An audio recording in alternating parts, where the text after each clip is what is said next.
How do I talk about Avengers Endgame with no spoilers? Well, let me try. Gotin Gola. So, Avengers Endgame, I saw it on Saturday nights, Saturday afternoon, and then I got home Saturday night, and I was originally going to film and record my review and have it uploaded by Sunday afternoon and film it Saturday nights, but when I got home, I was just way too tired, and I went to bed really early, and I was thinking, you know what? I'll film it Sunday after church and then upload it Sunday night.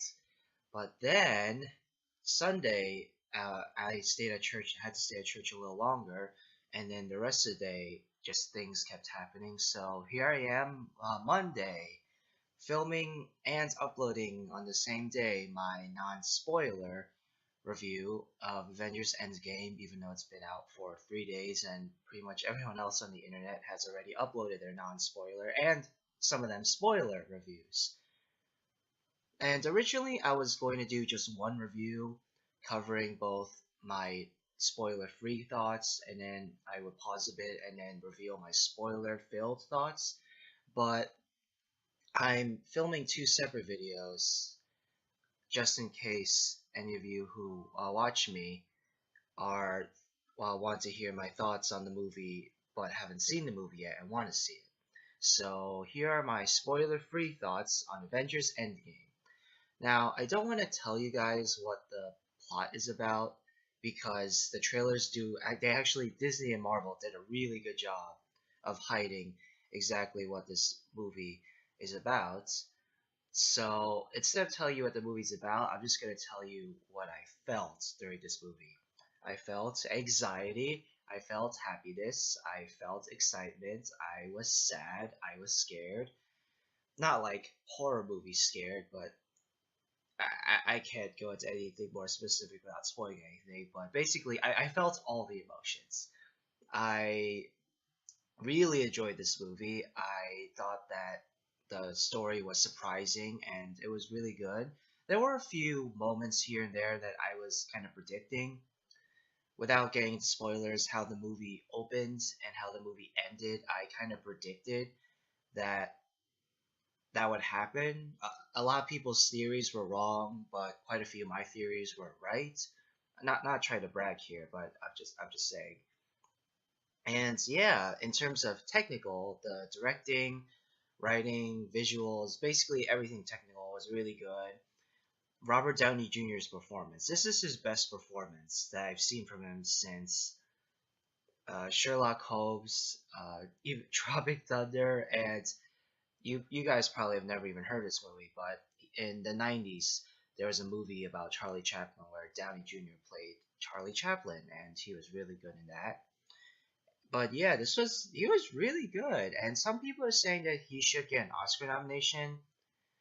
I wouldn't go that far, but he was really good. And if he did get an Oscar nomination, I wouldn't be upset or surprised. I'd be very happy about that. But knowing how the Academy works and considering that this film is coming out in April, I don't think that it's getting. Sorry, guys. The sun is. I have nowhere else to film in the house, and yeah, the sun is there's a huge glare now.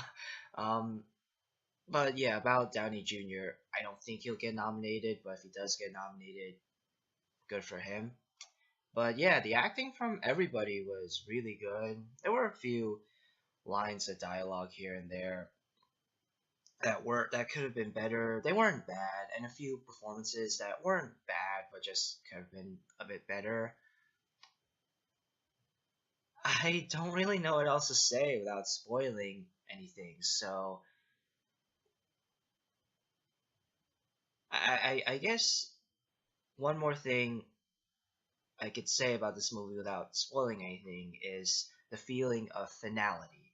This movie wraps up the Infinity Stone saga and wraps up a lot of the character arcs really well.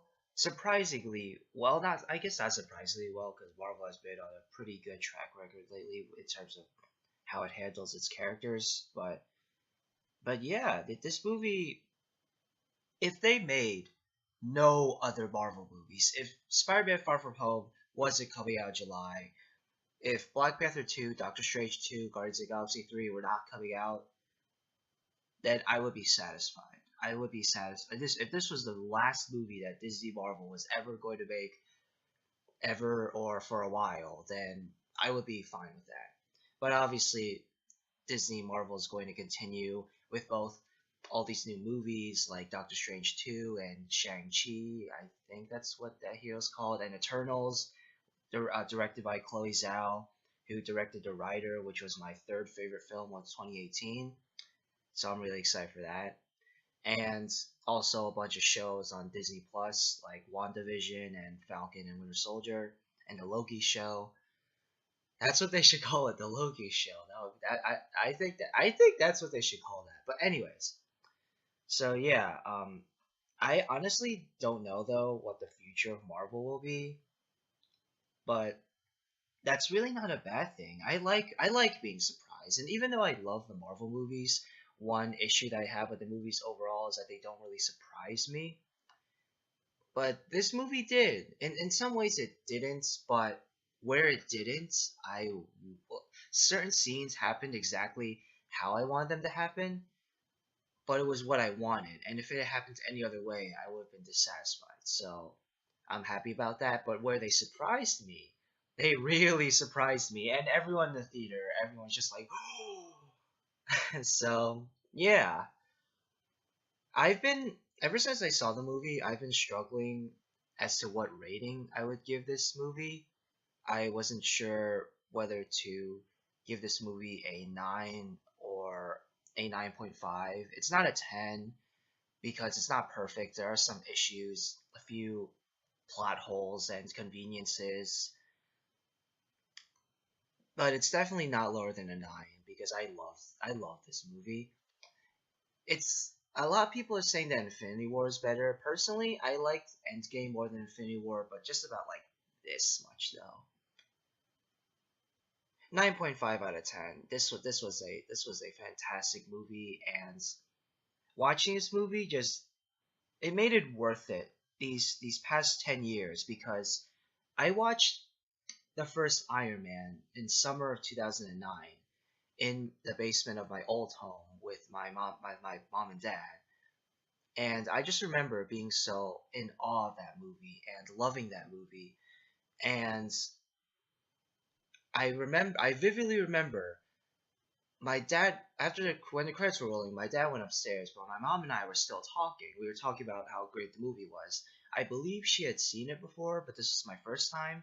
And then the credits were rolling, and then the post-credit scene started playing with Downey and Nick Fury, and both of us were like, "Wait, the movie's still going?" And then when Nick Fury said, "I'm here to talk to you about the Avenger Initiative," I lost my mind. I went insane. And fast forward 10 years later, this movie, watching this movie made the past 10 years of being a Marvel fan, of being in awe of these movies overall, worth it. And I'm really grateful to Disney and Marvel and Kevin Feige and the Russos for basically not screwing this up. And I'm really grateful to Disney for basically when Disney bought Marvel from studios from Paramount, a lot of people were worried. A lot of people were like, "Oh no, Disney's going to ruin Marvel." Kind of like how when Disney bought Star Wars from Fox, and then later Disney bought Fox. People are like, "Oh, well, people still think that Disney ruined Star Wars." I personally don't, but and people are thinking that Disney's going to ruin Deadpool and all this stuff. But I'm just grateful that Disney basically kind of let Feige do whatever he wanted to do for the most part, and I'm grateful to the Russos for sticking the landing with this movie. So yeah, thank you so much for watching my non-spoiler thoughts on the film. Spoiler-filled thoughts will be coming probably tomorrow. Yeah, tomorrow I'll be uploading a video with spoiler-filled thoughts.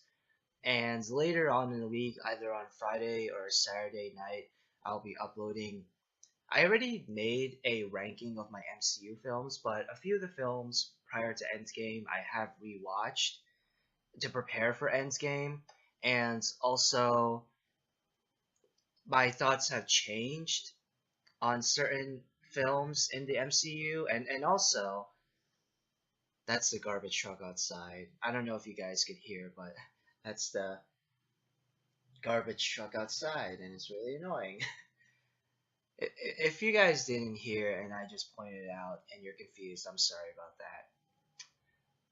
But yeah, I don't know if you guys can hear it on the video, but here it's super loud. Okay, it's gone.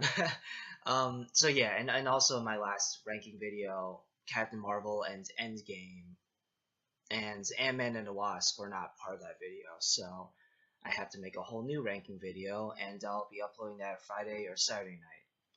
So yeah, thank you again for watching. I apologize that this review isn't the most polished or rehearsed, but I still hope that you enjoyed hearing my spoiler-free thoughts, and after watching the movie, hearing my spoiler-filled thoughts on Endgame. So yeah, I'm Cotton Cola, and till next time, bye.